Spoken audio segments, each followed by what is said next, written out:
I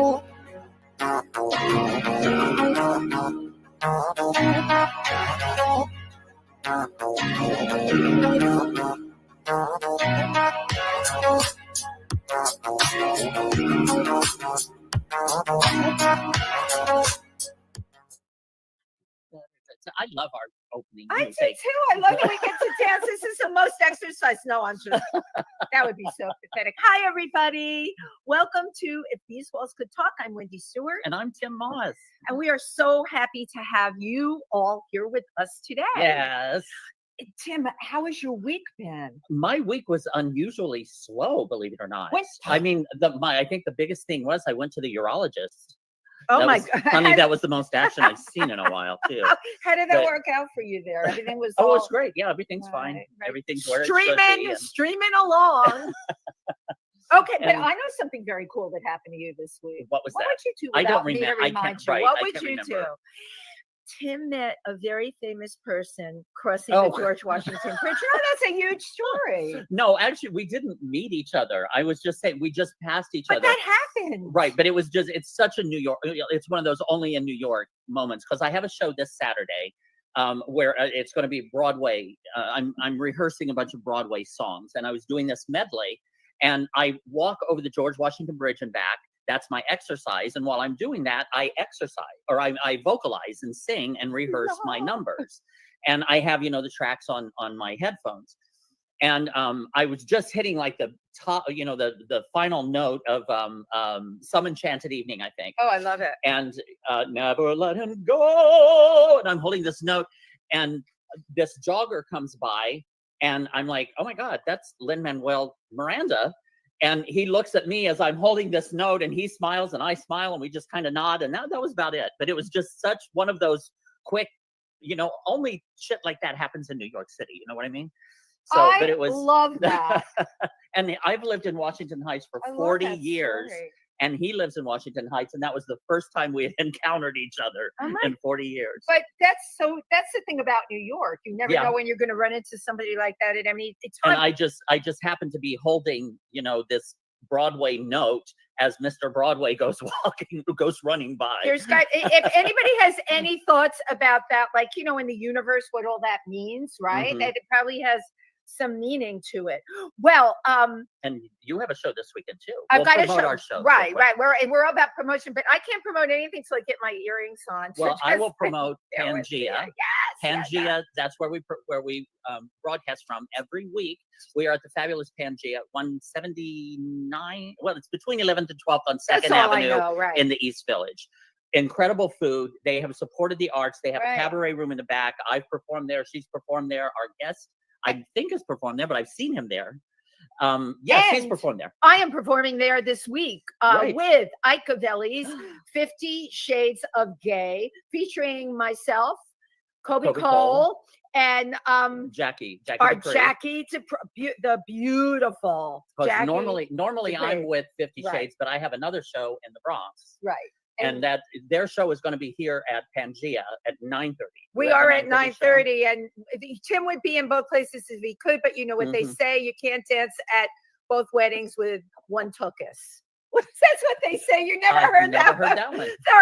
There you go. And after, oh my God, this is the best. Everybody knows I've been celebrating my birthday since January 15th still. And the party continues on. We are having an after party here at Pangea. That's right. So when the show's over. How many birthday cakes? I'm having 2 birthday cakes. I'm having a whipped cream strawberry shortcake birthday cake. And I had to order a second cake for my amazing friend, Albert C. Penna, who I hope will be here. And that cake is going to be buttercream. Why, you ask, is it buttercream? Does Albert C. Penna like buttercream? We don't know, but Nick Lyon loves buttercream. So I did that special for him. So we're going to have 2 cakes. We have enough cake for everybody. If you're watching this broadcast, please come on down. The show's at 9:30. The cake will be at 11:15, and we're all going to have a grand old time, aren't we? Now, I'm going to be in the Bronx at BAD, which is the Bronx Academy of Arts and Dance. And it's called, I believe it's called I Love More Musicals. And it's Barbara Herr and I. Last year, we did this with Michael Lynch. And Michael was not available this year, but we did it just streaming. So this year they wanted to repeat it with us live on stage with a live audience. And it will also be streaming. So you can go to badbronx.org. That's BAAD. Bronx.org. Because you're bad. Because you're bad. And I love that you're offering it both live and streaming. Last year, yeah, whatever you're comfortable with. I loved Barbara Hare last year. Oh, I loved you at Lehman College. They performed. That was streamed, but it was really wonderful performance. And I just wish we could be at 2 places at once. I do. Oh my God, the dilemmas of performing, ladies and gentlemen. So speaking of performing, performing does not get much better than our guest today. And you know Seriously. what? Such an incredibly complex performer on so many levels. Today's guest is a playwright, an actor. They've written him up as a female impersonator. I don't even think that touches the surface because he has such a grasp on how he creates and sees women like nobody else does. So I absolutely love him to death. But he's also a novelist, a cabaret performer, and like she said, a drag icon. And how is all of this in one human being? Well, let's find out. We're going to find out. Let's welcome Charles Busch. Yay! We love Charles. I'm exhausted hearing about me. Oh, there's so much. Do you ever tire of hearing about yourself? Right. Not really, no. I love that. And I have to say, with every guest, I read. There was just so much on you. I actually wrote a timeline so I could figure out when you did which play and who was in what play. And honest to God, Charles, I had to give up after. I know all your big ones, but there was so much work in there. I had to give up after a while because I was getting them like all confused. While I was setting up today, we have the table here with all of this, and she's setting up and putting out her notes on the table, and she goes, bring that table over. I had to get a second table to include all of her notes about your career. We have 2 tables full, a big table and a smaller table. So how are you doing, Charles? Well, That's no big question. But I do tend to think about all the events of my personal life according to what play I was doing when I generally do that. But I was thinking when you were talking about that incredible story about Lin-Manuel Miranda. Right. I grew up in New York basically, and twice I ran into Greta Garbo. Oh my God! Twice. Fabulous. Is she really like the way they describe her, like Greta Garbo? Not really. She, I guess it was when I was going to high school, so I think it was maybe 1969. Wow.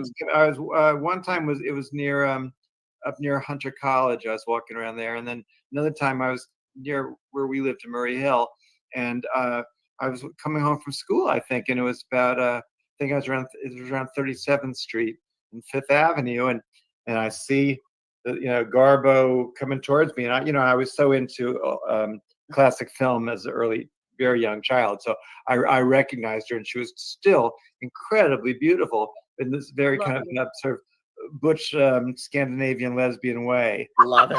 The butch Scandinavian lesbian type. Yeah, I love that. Yeah, she didn't wear a big floppy hat. She had her own hair, but it was the most beautiful color. It was like when the sun hit it, it was like blonde, auburn, brown, gray, all silvery mixed together, and that is an interesting observation to me. That at that moment, that's what you took in, the variation. So the sun hit her hair, and she was in kind of it seemed like a cream-colored Mao jacket and matching pants, kind of, and just sort of striding, and then I followed her. She went into an Asian novelty store called Azuma. It was like a chain. I remember Azuma. I love that place.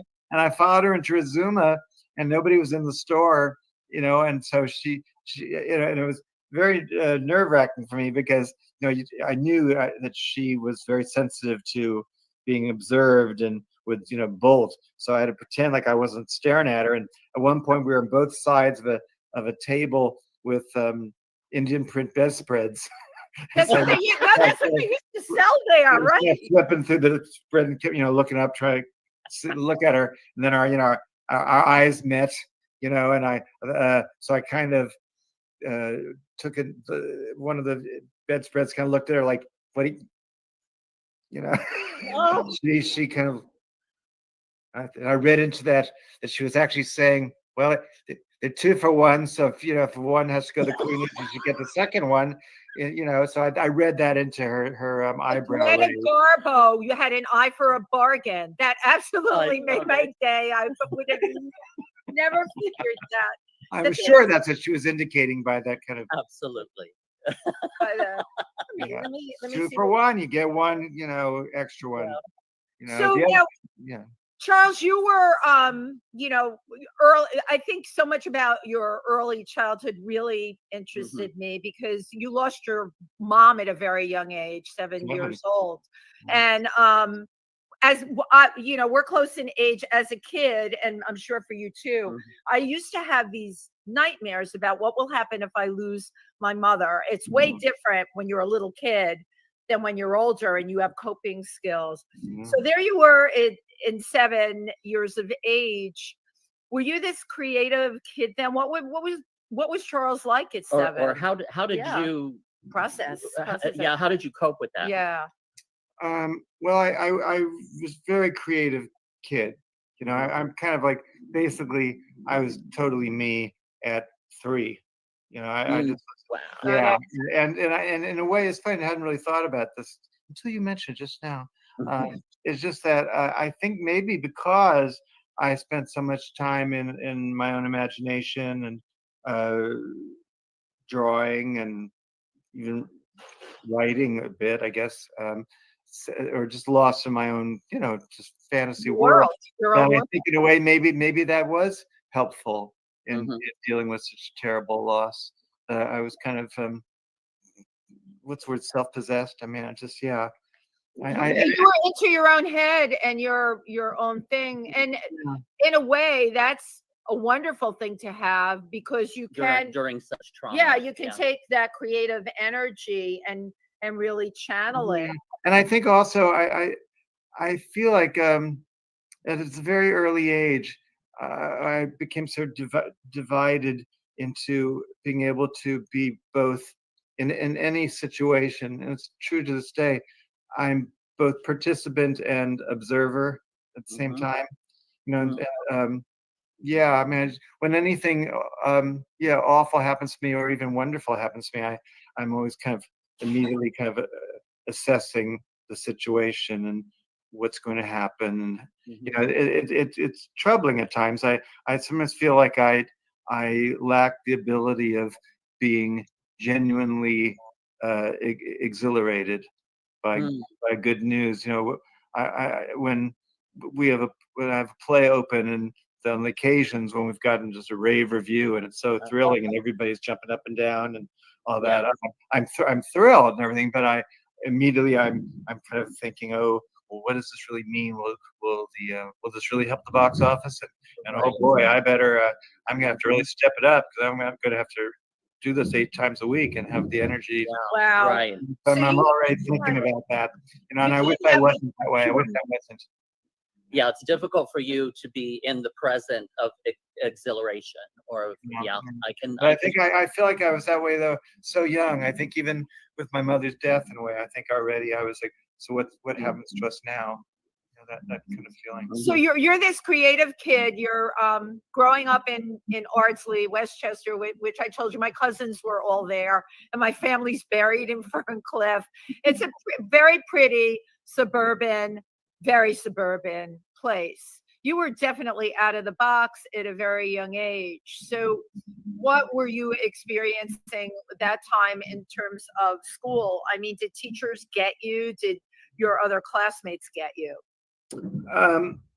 I don't think any, in my entire academic career from kindergarten to college, I'd say there were maybe 3 teachers who thought I had something to offer. Wow. Yeah, I sound bitter. I am. No, well, no, you know what? There is a point here. I totally can connect to that, and I'm sure Tim can too. And the people I know now that are such successful, creative people, they definitely didn't fit. All right. They were never the teacher's pets. Not a lot of support. Not a lot of support. Nobody knew what my mother, we didn't know what to do with you. Like they had some alien child, you know, we didn't know what to do with you. But I love having this conversation with you because you are so successful in the genres that you want to be successful in. You understand? And that thing that you said about being both in the thing and then observing the thing, you're an actor, but you're also a playwright.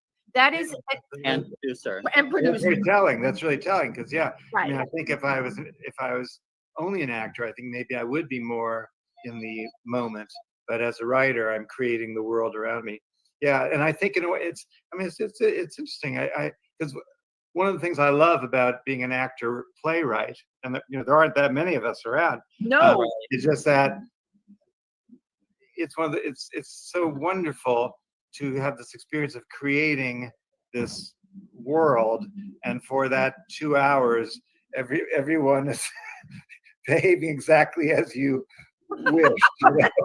It doesn't happen in real life. Everybody's on their own mind. So yeah, I'm controlling kind of the world that I'm in the center of, and I prefer that. I've also I've written plays that I'm not in, but I like it better when I'm in the middle of it. And it's because that is, I never thought of it that way, but you control the emotions, right? You control the happenings, or the narrative. I'm controlling it all. Yeah, it's a wonderful feeling. It is the perfect fantasy world, where you are the star.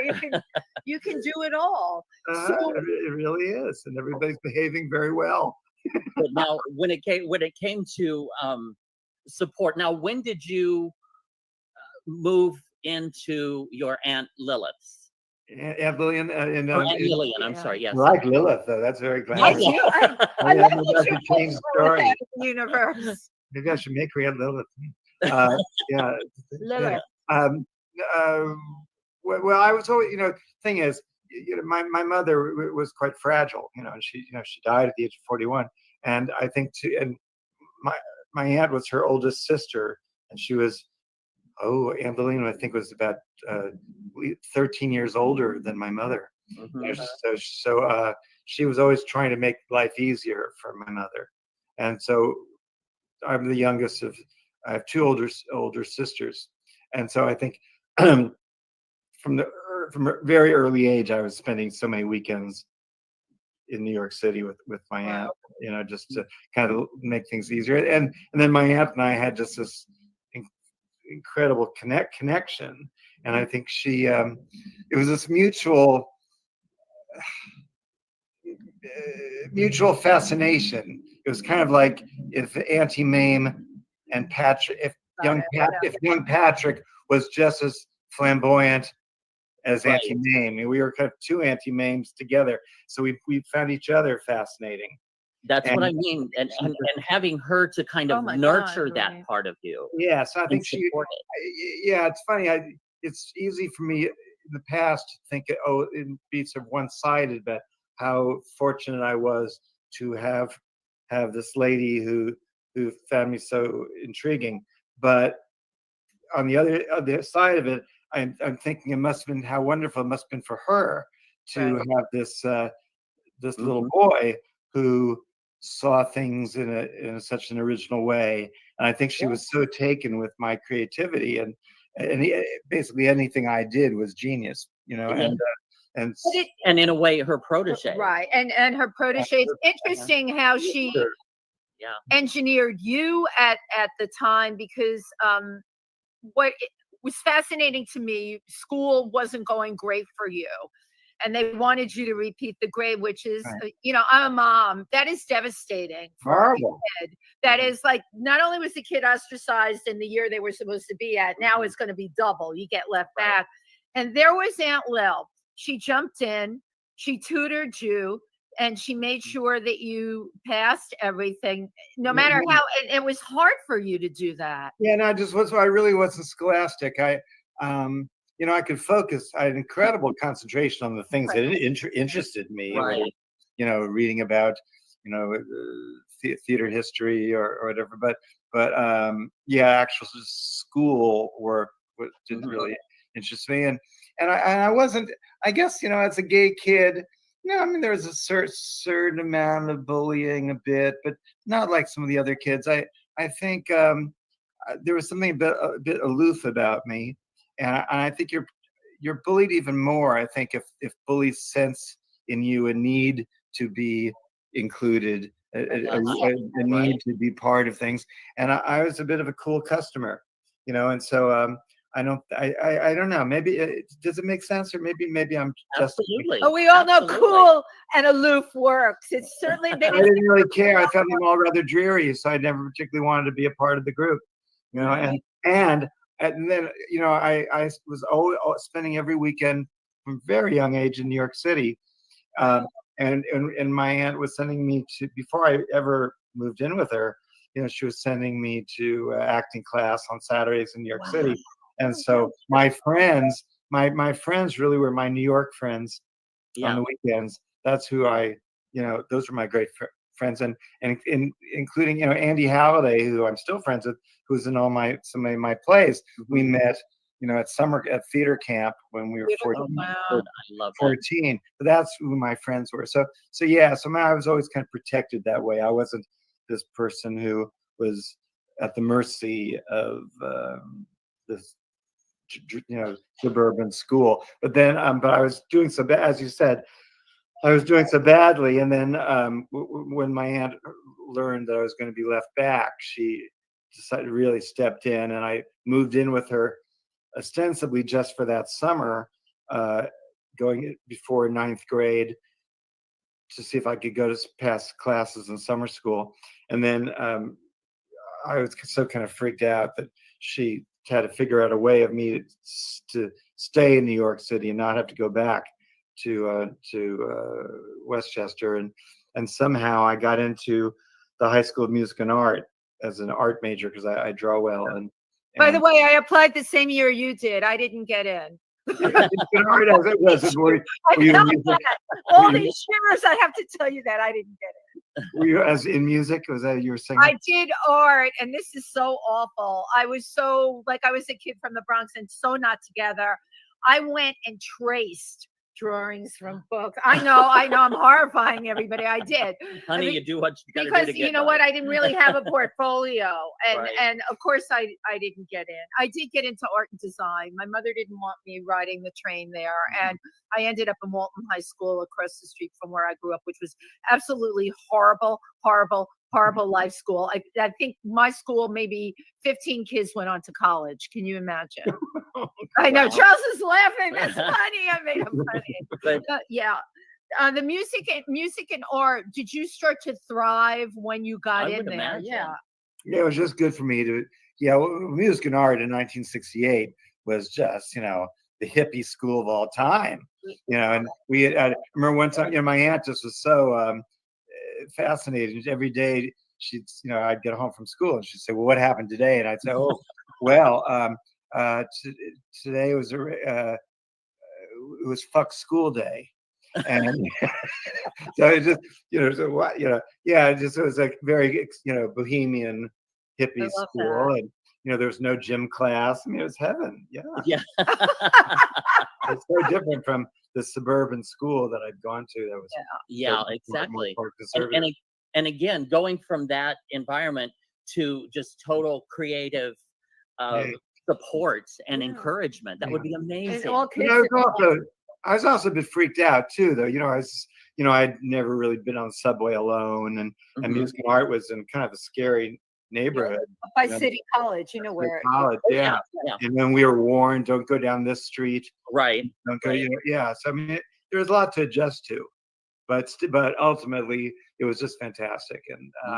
And then I also every Saturday I was in this acting class. My aunt had sent me to this. She was always sending me rather esoteric summer camps that catered to the imaginative child boy with recherche taste.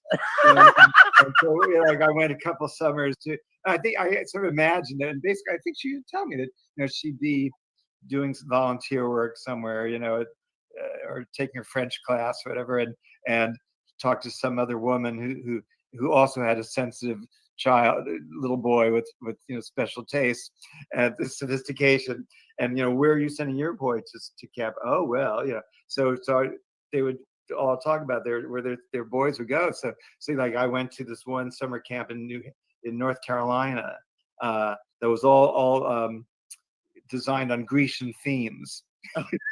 Oh, get out of it!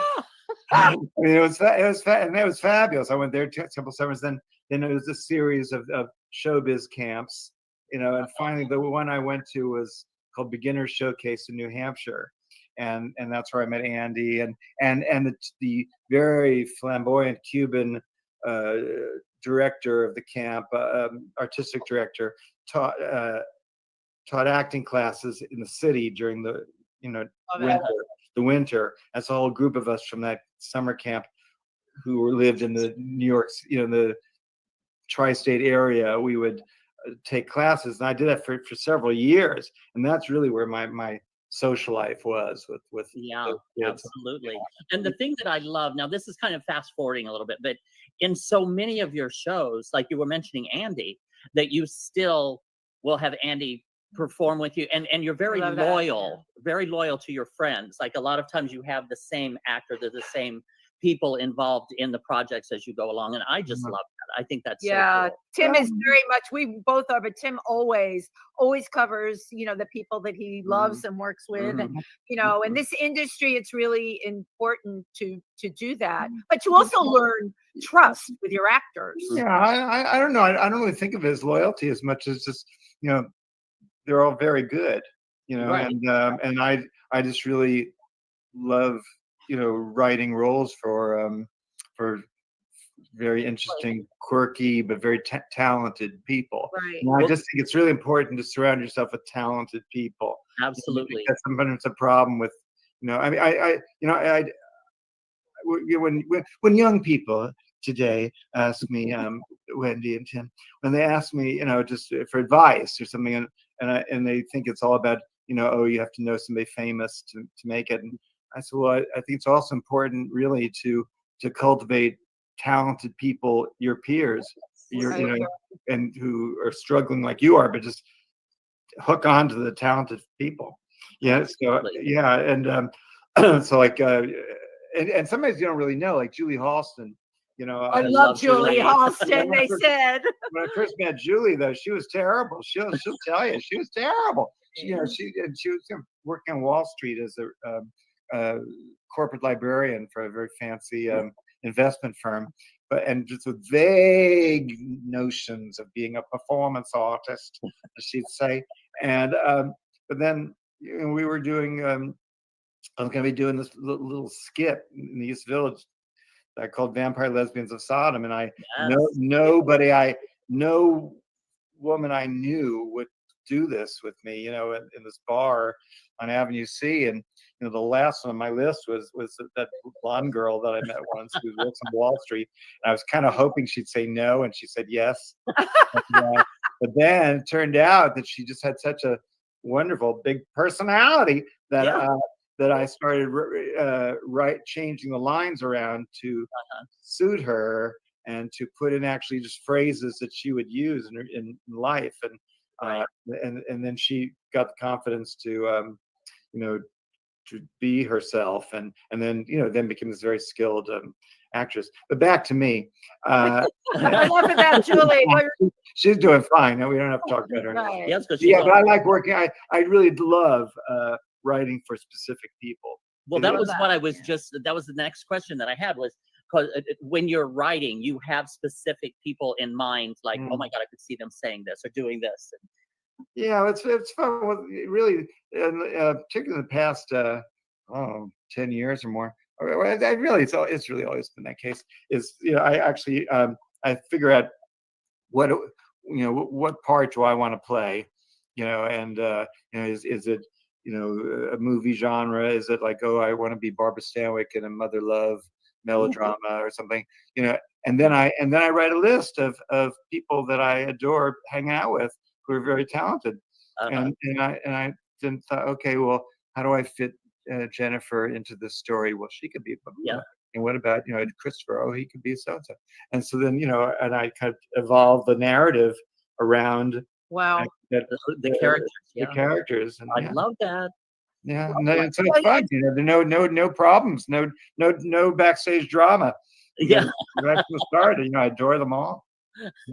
Right, but you have to really have a way of being able to see into people that lets you know it's going to work with them. Like Julie Halston was not a typical background, right? She's working as a librarian. That's not somebody that's going to pop out as someone that can carry a show. And yet you saw something there. You had to have seen something. Well, she had a big personality. Everybody, the people that I've written for, for the most, either their own persona is so,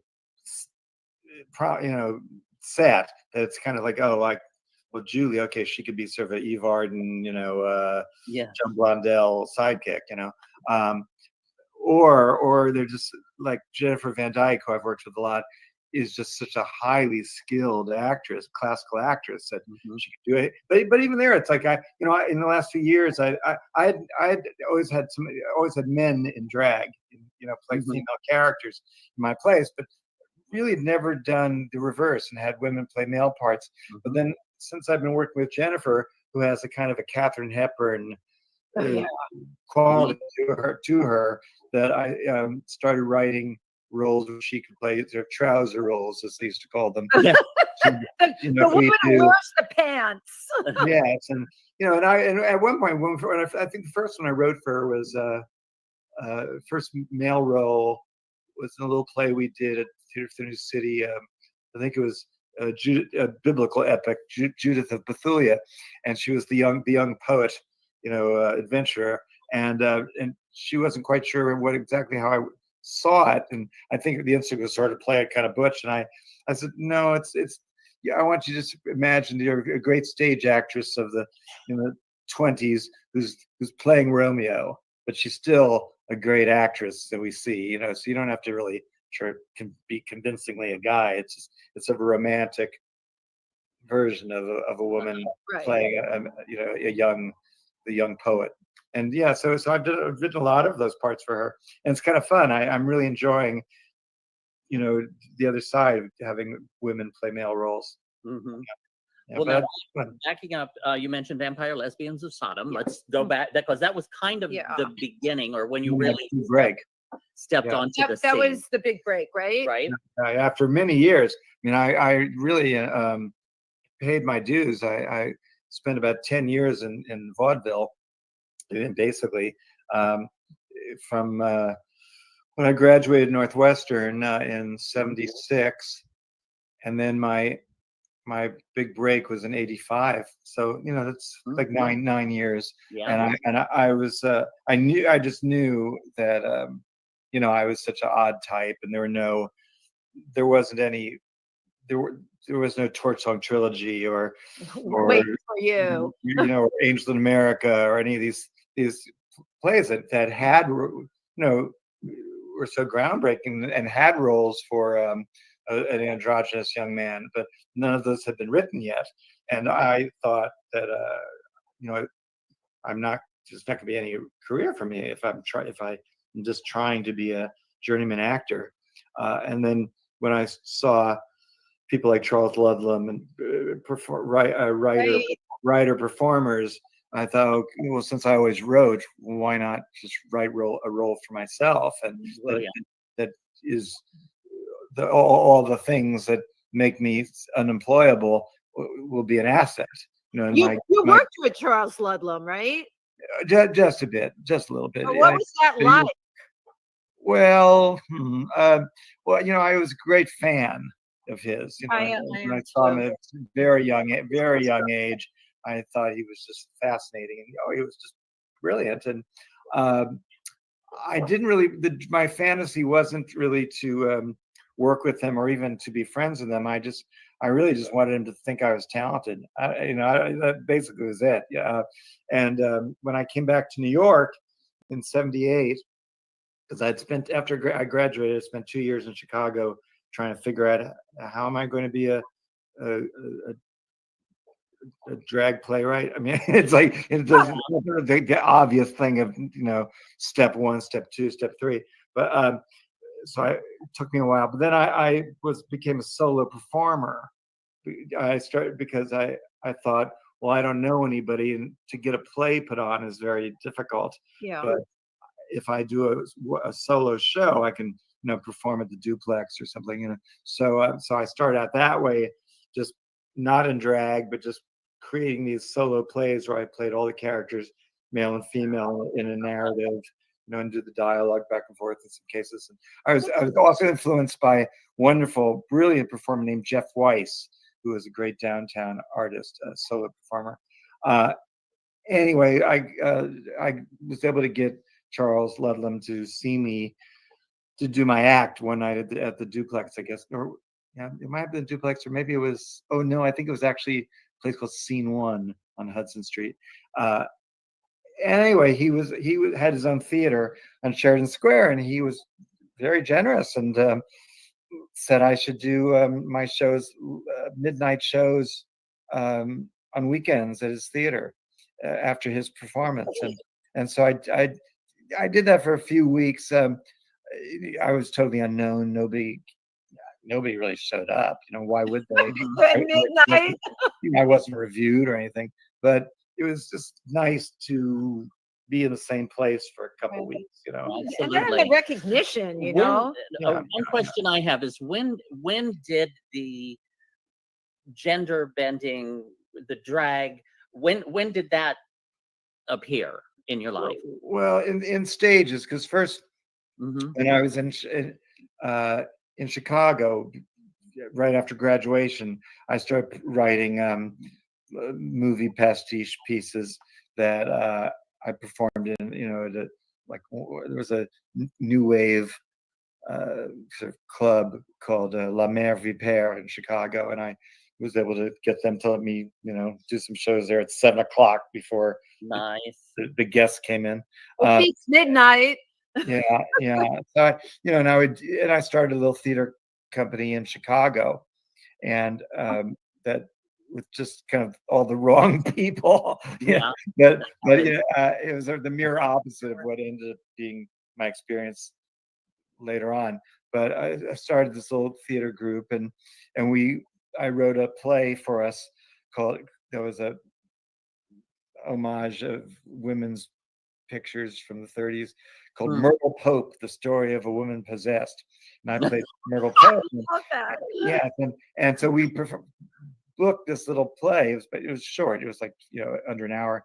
It just all these different bars and clubs and straight, gay, and then there was a local movie theater, and I persuaded the owner of that theater to let us do our show after the last screening of the movie. I mean, I really tried every which way. Love that. That's being creative. So I was playing drag then, but then when I became a solo performer, it seemed best, since I was playing so many characters, talking back and forth, that not to use any costumes or props at all, and just have it was you had to really be careful, because you never wanted the audience to be confused. And I learned so much about exposition as a writer, all these things, just so that there never could be a second that an audience was thinking, who is he now? Or right. So you had to, and you didn't want to be hokey about it, but you had to be within seconds. The audience had to know who I am, where I am, in relationship with who I'm speaking to. Right. So that was very. How did you? Brilliant. It's brilliant, and even as you're speaking, because now we're getting into left brain, right brain. How did you do that? I guess, for lack of a better word, how did you keep that all straight in your head? That line of demarcation between the characters when there was one person playing them, which it was you. Well, at Northwestern, there was a separate department aside from theater that was actually very respected. It was called the Department of Interpretation, and it was very much about performing prose fiction, and there were certain techniques that you learned about that each character, if you have multiple characters in a scene, that each character should have a focus in a certain direction. So Right. if I'm, the countess, she's talking here. If I'm the young peasant girl, she's talking here. If I'm the old fisherman, he's talking here. So that does help the audience right away when you're. So it's as if you're using the space. Okay, you're breaking it into 3 different quadrants, and you have a focus in each one. Yeah. Use that as your line. When I started doing it myself in a theater space, my directors, because I always worked with the director, we would figure out just different ways of elaborating on that, where I would, I'd be talking as one character, and then I'd spin around, and then it would be almost like a movie cut, Right? and I'd be someone else, and it was really, interesting thing, and it's kind of a pity in a certain sense that my career took off in drag, playing one character, just when I really was kind of going in an interesting direction with the solo work. And it was also, sometimes it got a little frustrating that my solo material, because after 9 years evolving this, I was getting into rather personal material and different kind of character, different styles and all that, and it was getting really quite rich. And then when I started Theater in Limbo and was doing all these movie pastiche plays, and people would say to me, like particularly like the plays after Vampire Lesbians, Psycho Beach Party or Lady in Question or whatever, people would say, you've grown so much since Vampire Lesbians. And I thought, I was more complicated before Vampire Lesbians. Nobody just ever saw it, but were personal, and taking stuff from my own life, and so it was it's just that if you're going to do a play on Avenue C in a bar, you not get too complicated, right? A simple entertainment, Right? So that used to kind of just frustrate me a bit. But then I was doing drag in Chicago, and then things didn't work out with that little theater group. They thought that I was holding them back.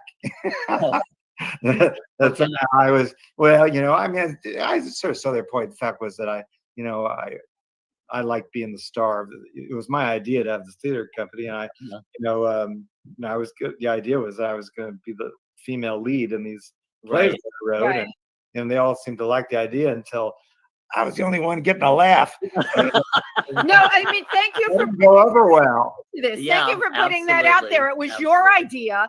You started it. You had every right, of course, to be you're writing, you're creating. Yeah, these parts of them all, but it was interesting in that case. We were not of the same mind, and they really a lot of them really resented me, and then it all kind of came out, and at kind of an encounter group where everybody had to talk about how they felt about each other, and it was clear they all adored each other, and all of them found me impossible. And then I thought, well, okay, it's time for me to move back to New York. Too many chefs in the kitchen. Right, but Charles, would make a brilliant play. While you're talking about it, we've all been in similar positions. Oh, yeah. When the herd turns on you. Oh, it's terrible when you're kicked out of your own group. Nothing worse. Nothing worse. It's terrible when you're kicked out of your own group. I'm still not really over it, to be honest with you. No, but it's important to talk about these things because it happens. Yeah. And it's about navigating your way past that, okay, and rising up from it. Well, yes, because some people are destroyed by it.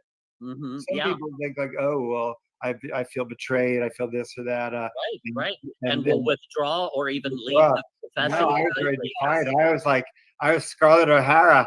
As God is my witness. As God is my witness, I am going to pursue this career, and I will not be put down by non-union actresses who final bow.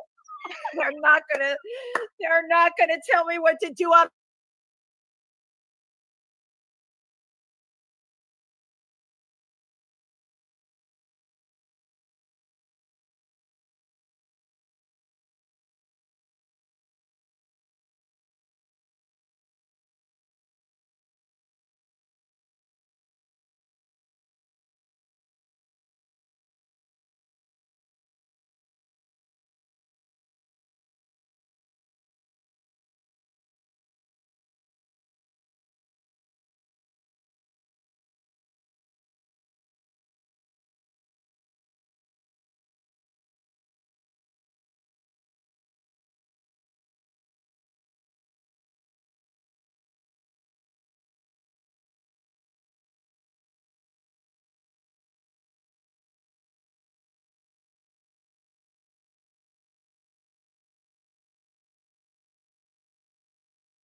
clear they all adored each other, and That's all of right. them found me impossible. And then I thought, well, okay, it's time for me to move back to New York. Too many chefs in the kitchen. Right, but Charles, but- that's would make a brilliant play. While you're talking right. about it, we've all been in similar positions. Oh yeah.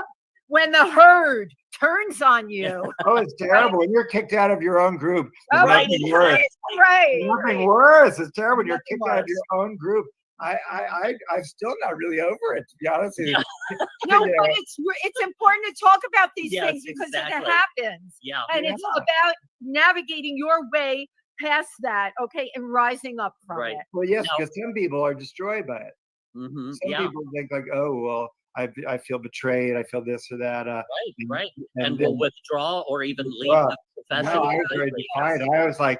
I was Scarlett O'Hara. As God is my witness, as God is my witness, I am going to pursue this career, and I will not be put down by non-union actresses who final bow. They're not gonna tell me what to do. I'm mad as hell and I'm not gonna take it anymore. That's great. Well, you're watching Yeah. If These Walls Could I Talk. forgot what show we were on. Well, we're just talking. I love this. But you're watching If These Walls Could Talk with your hosts, Wendy Stuart and Tym Moss, and our amazing and incredibly talented guest, the one and only Charles Busch. And entertaining. I'm living with these stories. There Yeah, are comments. so many things that I would like to get into with you that still, and I know we're not going to be able to cover them all, but Are I you want giving me the HEFO now? Is this it? You kick me in No. the ass and get out? No. We've still got some time. Oh yeah, still we've got some time. We've got great But comments. yeah, we've got some comments coming in. Teresa Saban Okay. says, I love New York and love your earrings. Mwah. Ike Thank you, Belli Teresa. says, oh my God, Nick Lyon. And I love buttercream, who we're talking about the cake. Just one second. Richard Skipper says, happy Wednesday, everyone. Oh, hey, Richard. Hey Richard. Timothy Moreland says, love it. Cool. Mindy Fradkin says, I Love can Mindy. relate too. You are not alone. Yes, my family didn't understand me. And Apollonia. Apple Cabrera. Apple Cabrera I can't said see. down here. God forbid I should put Sorry. glasses on. Oh my Good, God. Charles, having How clear. Mindy also says, yes, I agree, Charles, having talented people around you always. Right. Apollo Cabrera says, There I you go. enjoyed this conversation. Thank you, Apollo. Nick Lyon. Hi, everyone. Great show. Great talent. Super fan. I know Nick has seen, I was talking with him on the phone. He's gone to so many of your shows. Truly an icon. Looking forward to the future. Love it. Yes, absolutely. Margot Channing. Hi, Margot. Nice to Scarlett. work with you, friends. Yeah. Marty Albutcher says, I have seen Charles in almost everything he's done. Marty's That's a an amazing hairdresser and a true supporter of theater. So, and Dawn Hinton. Hi, Dawn. Thank you. Yes. Great show. Now, okay, so Vampire Lesbians of Sodom, The Lady in Question, The Divine Sister, The Confession of Lily Dare, and of course, The Tale of the Allergist's Wife, which got you a Tony nomination. Yeah. I mean, and you still weren't jumping up and down Yeah. when you got a Tony nomination. No, I was pretty excited about that. Good, Yeah, good. okay, I'm good. glad you And appreciate it it. took a Tony to get you excited. Yes, and that whole experience, I tell you, because I never really, it was not, one thing, well, I'm coming off really a little pathetic here, but I just don't, I'd probably be more successful if I had the big dream, but I always kind of went from thing to thing, like, oh, my goal is to do my act in San Francisco, and then after that, my goal is to, so I never really thought like, oh, my goal is to have a sitcom or my goal from the Oscar. So I never thought about, oh, the goal is to get a play on Broadway. I'd had this very, very satisfying commercial career as a actor playwright off Broadway, Right. and I was doing fine. I earned my living, but then it just circumstances happened that did this. I wrote the book to a musical that was produced by Manhattan Theater Club. I hit it off with Lynn Meadow, their artistic director. She encouraged me to write a play for her for Manhattan Theater Club. I wrote Allergist's Wife, and then was very well received at Manhattan Theater Club, and then plans were made to move it to the Barrymore Theater on Broadway. So it just these things. It was, but it wasn't like this is That wasn't the intent. Yeah. that was the goal. But when it happened, Yeah. it was I mean, really, it's the most thrilling thing. I mean, to have a Oh Broadway, my a God. But it's Broadway hit. thing to thing that, as I told you, I Right. looked at your timeline of work. You had already done a show when you were at Northwestern, when you were a student. What was the name of that show? Sister Act. This is, Sister Act came out. decades before the nun movie, but it was not about nuns. It was about a traveling freak show, but that was my first. That was my first real play that we actually staged, and and it was Northwestern had a very fine theater department before I got there, and a very fine theater department after I left. When I was there, it was in a transitional period. Mm-hmm. Transitional, and so they had no playwriting program, and they had nothing, in place to produce an original play. Now, I mean, after I left, they it's really a fantastic program, but during those 4 years, it was in transition. So anyway, I wrote this little one-act play for my roommate Ed Tausig and I to do. It was kind of in the Ludlam mode. And we weren't being very ambitious. We thought we'd just do it on a Sunday afternoon in the dorm in the lounge, And I had a friend, a wonderful this fellow Scott Blakeman, who's gone on to be a successful comic. He was running a series in the big student union auditorium called Midnight Madness, where they would show Warhol films or John Waters movies. Actually, it might have been before I guess it was before John Waters. Probably. But anyway, but Warhol films, cult stuff. And anyway, they lost the rights to their movie for the weekend. And so Scott said, why don't you do your play?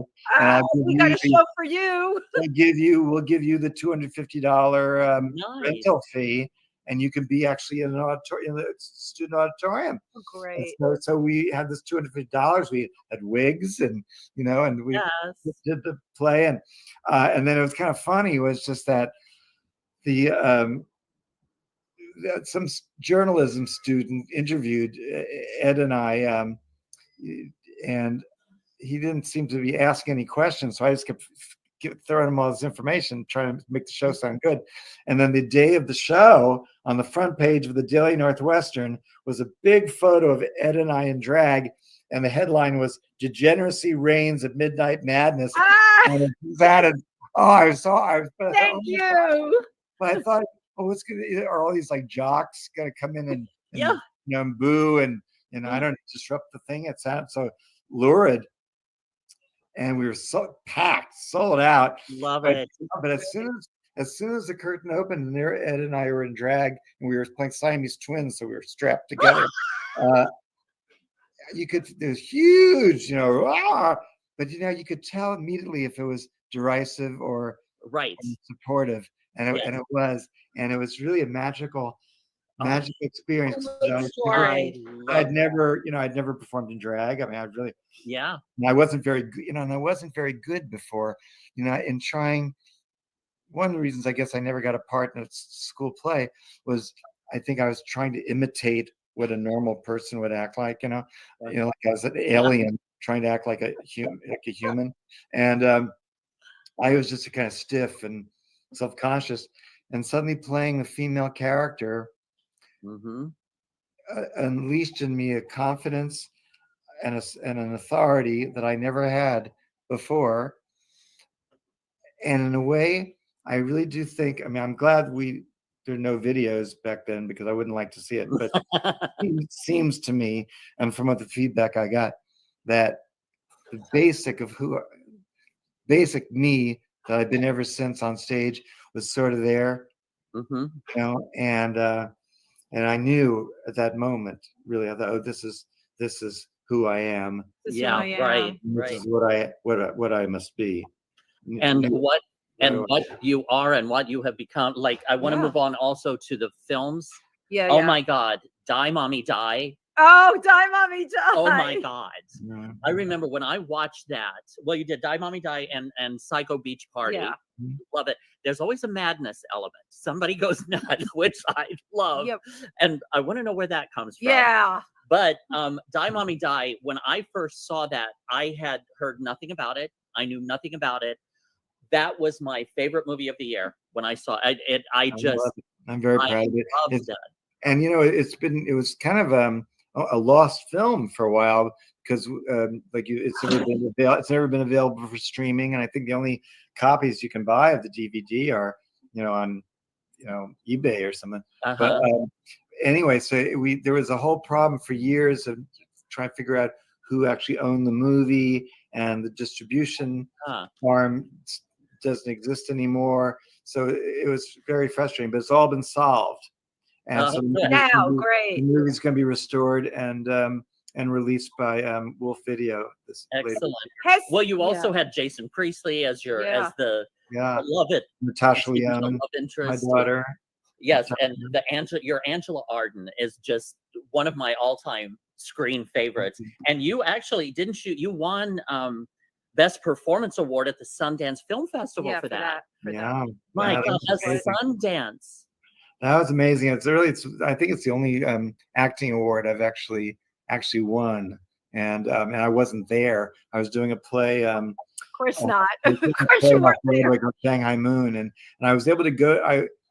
They sprung me for a couple days from the play to go to Utah to attend the festival, and I was there for a couple days. But then, the award thing show was the very last day of the festival. Right. I had to go back, and so I'd done the show, and I didn't even know. Honestly, I didn't really know they gave acting, because they don't really give acting awards. It was a special jury award. They don't. It's not like every year they do Best Actor, Best Actress, and so I did the show. I came home from the theater, and there was, I was listening to my messages, and I heard this like what? and then they called, and the producers called, said, "You won't believe it, you won." I said, "What did I win?" They said, "You won a special jury award for your performance." I was really just, I'm getting kind of emotional talking about it. I couldn't. No, were you able to wrap your head around it? So were you able to taste it and smell it and live for it? Yeah, I did. I was really. I shared the award with Patricia Clarkson, who had. I know Patty Clarkson. She had a big year that year. She starred in like 4 big indie films that year. Yeah, and, she's great. Yeah, no, I was thrilled, and yeah. And I guess, I had a little bit of a chip in my shoulder before that, because I'm in drag, nobody really thinks of me as an actor, all that bullshit. And somehow having that validation meant a lot to me, and that it was given to me.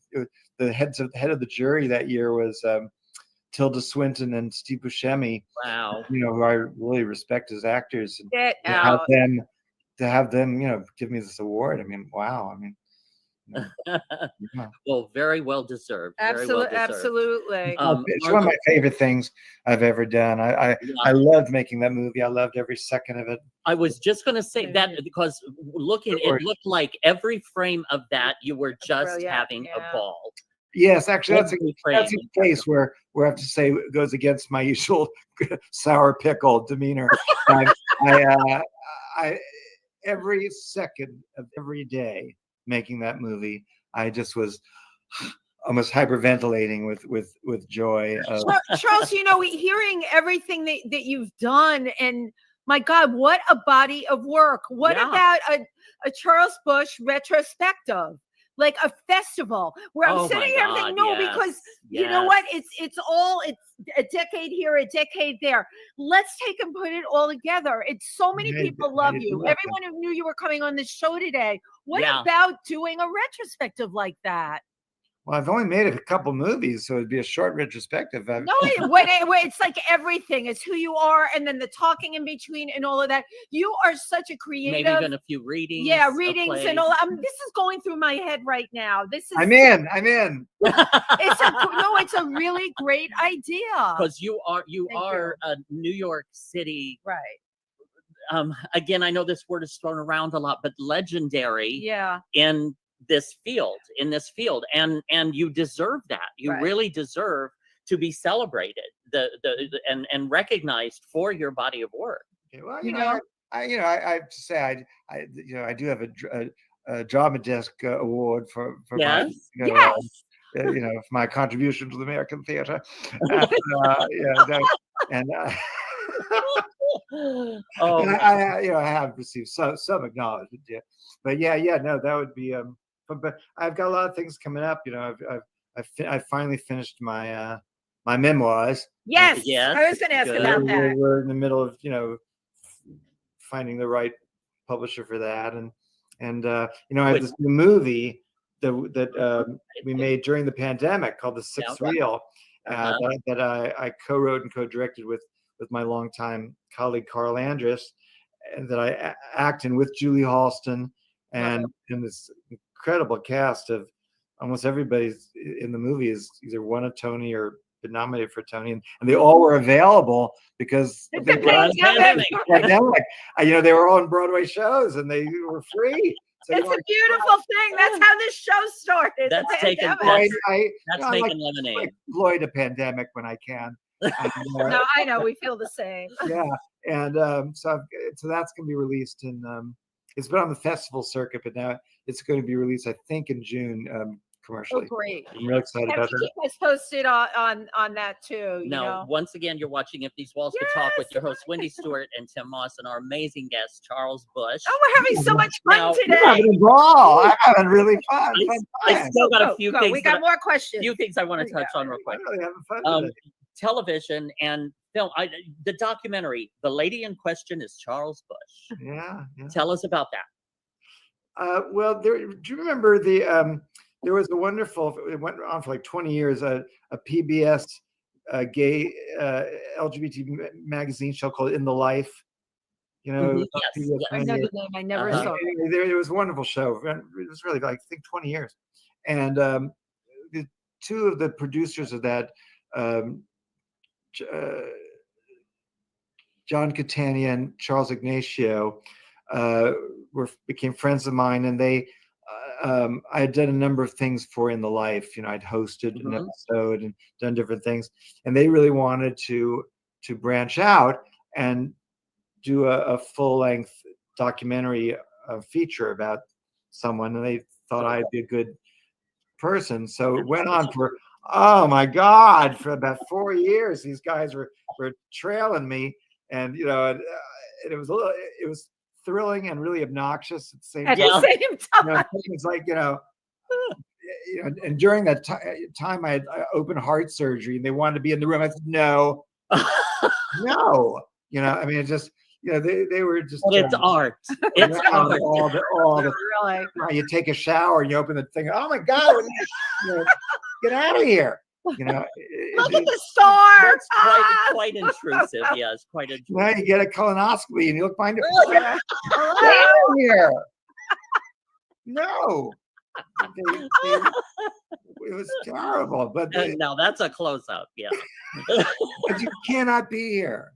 Right. A line must be drawn Somehow, some way. Yeah. Now the last time, well, actually, the last they time did a good. But I just finished. They did a great job, and it came out, and it premiered at Tribeca Film Festival, and it's still available. Yeah. So it was a great. These guys did a great thing for me. It was just a wonderful thing having a documentary about you. And you also at Turner Classic Movies. And Turner Classic Movies, you got to do a segment for the 1930s. Well, I've been guest programmer a couple times. Yes, that's what I mean. That's so cool. Yeah.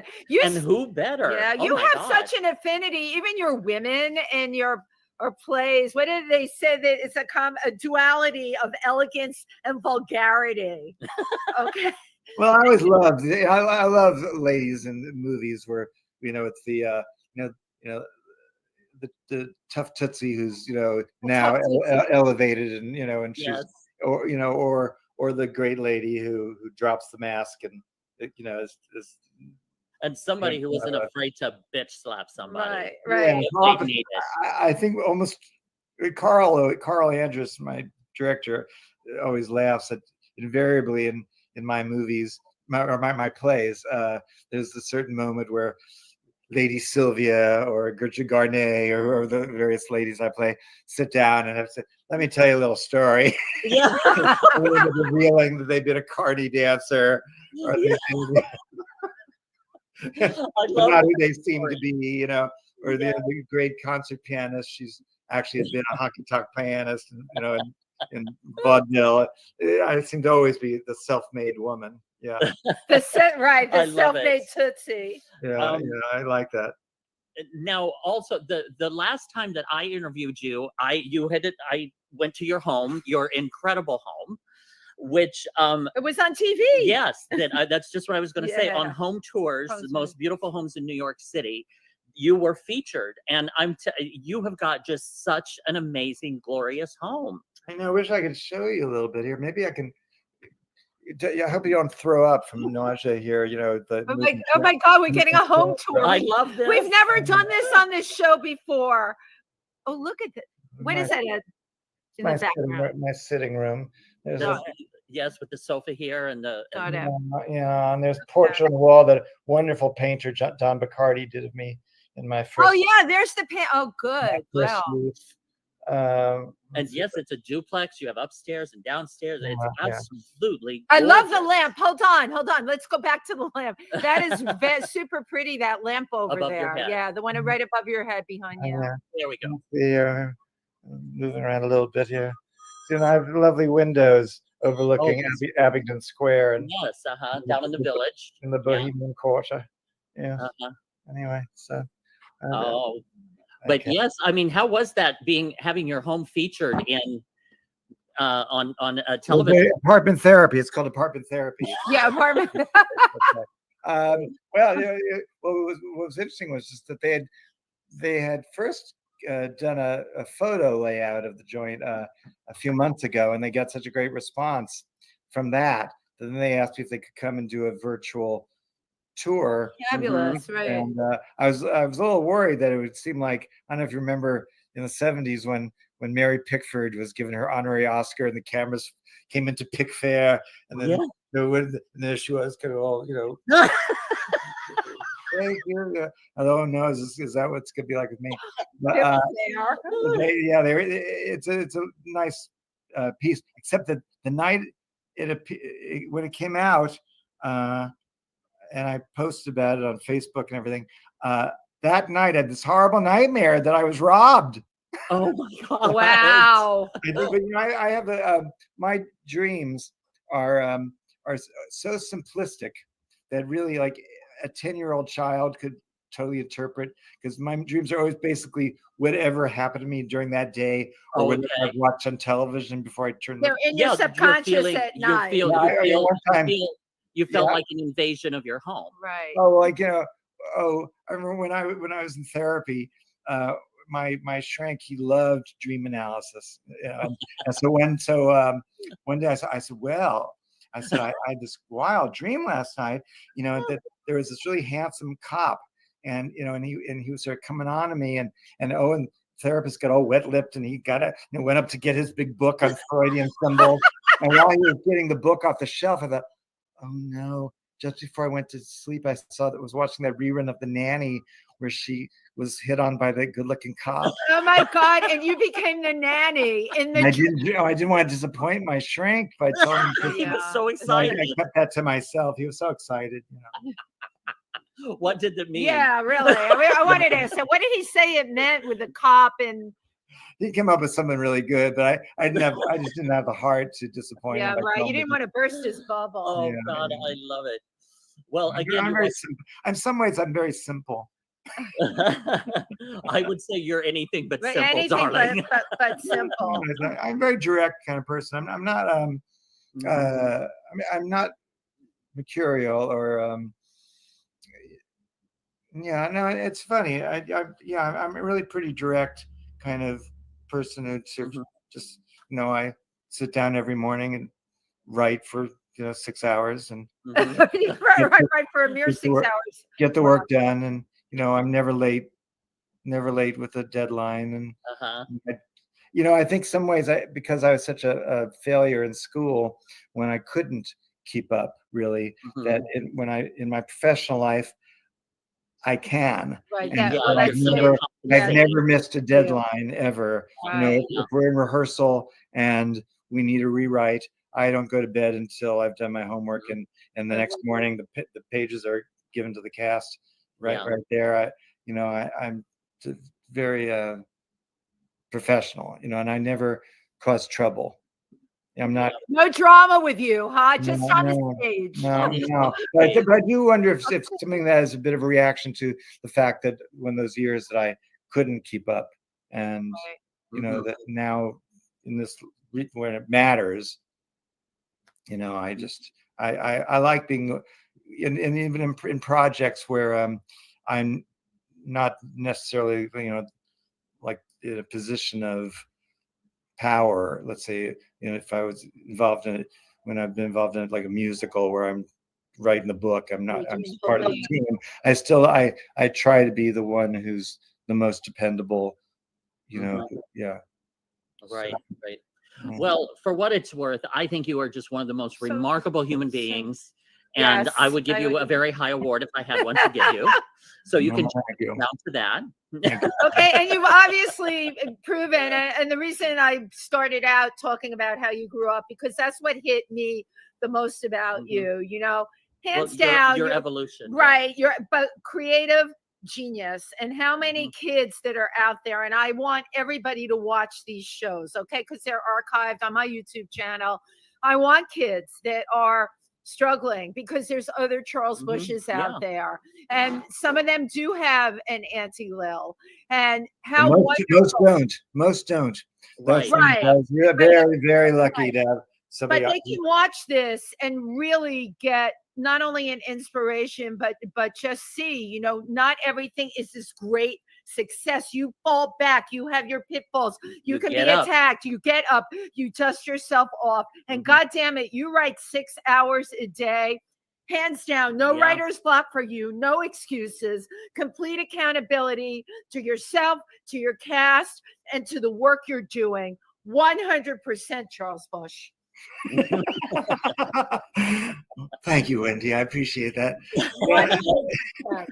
So now I was very lucky that I had Anne Bullion, who was 100% on my side. Most people. I just have to tell Tim this. You know what she said? You can always tell a lot about somebody by the way they line their lips. No. I live for that. She said another line. No, the thing was, she said one of her sort of, you know, axioms. No, is you can tell everything.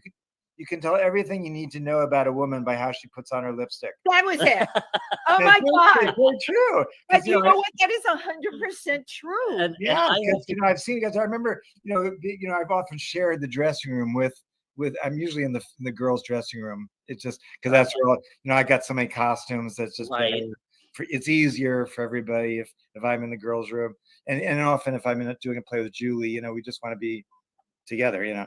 So but I remember, I think it was during, you know, maybe it was Psycho Beach Party where we had all these different actresses and they were so different. And I did actually I was observing and you know, there's sort of Julie, come out, big mouth, you know, and just a certain kind of joy and freedom of just, you know, but not really detailed. Then my beautiful friend who died young, McGann Robinson, who would just be putting on this like an artist, this lip liner, the careful and filling it in, and there was a certain kind of pride and self-love in a good best sense of creating this. And you know, just each one is, but you could make a point psychologically of, you know, the care, the not caring, the, you know, all these different things. I thought that was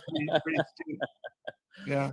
Well, again, you're watching If These Walls Could Talk with your host, Wendy Stuart and Tym Moss. Our amazing guest, which we're so grateful to have spent the time with, was Charles Busch. Yay. And that's Busch.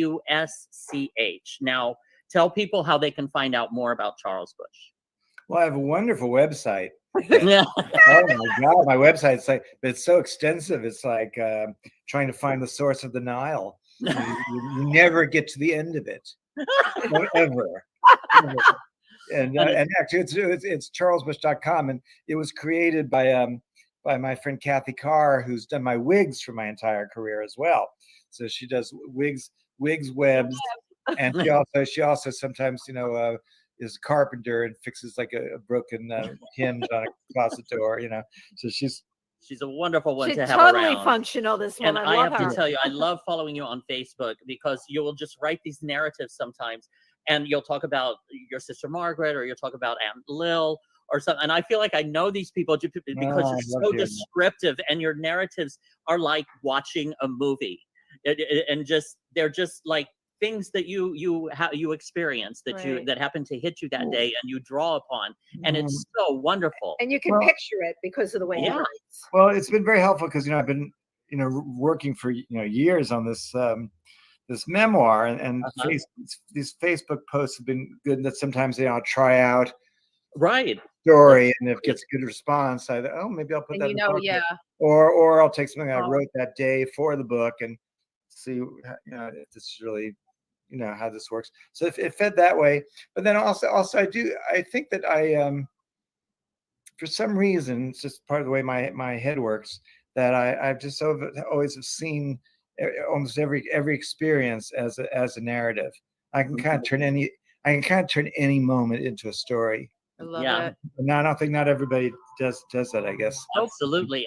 And you turn any experience into a story with Charles Busch's perspective, and it's yes. And I turn every other people I know, I turn their lives into your perspective. My friend Tom Judson, who's my musical director for my cabaret act. You have your cabaret show as well. I've known him for 40 years now. Anyway, he's a very interesting fellow. But we were in the car at one point, and I said, when I talk about you, Tom, I've edited your life story down in a very interesting way, and you might want to take that my version as the truth, because he said, what is it? And I told him the story of his life. Yeah. He said, well, that didn't happen that way at all. You edited out 6 years. It's better my way. I can tell your life better than you can. Yes. Just take my version, because exactly. 6 years muddy up the whole poignancy of the story. Just accept this version because Charles is the star. I wasn't even in the story. No, it's just that his life read better. You just wrote the when his lover died, that propelled him to do this. Yeah. Even though there actually were 6 years in between. But it was more heart in my version. It moved much better, yes. Yeah. Well, please, everyone, go to charlesbusch.com, and that's BUSCH. And again, thank you very much, Charles. Don't go anywhere.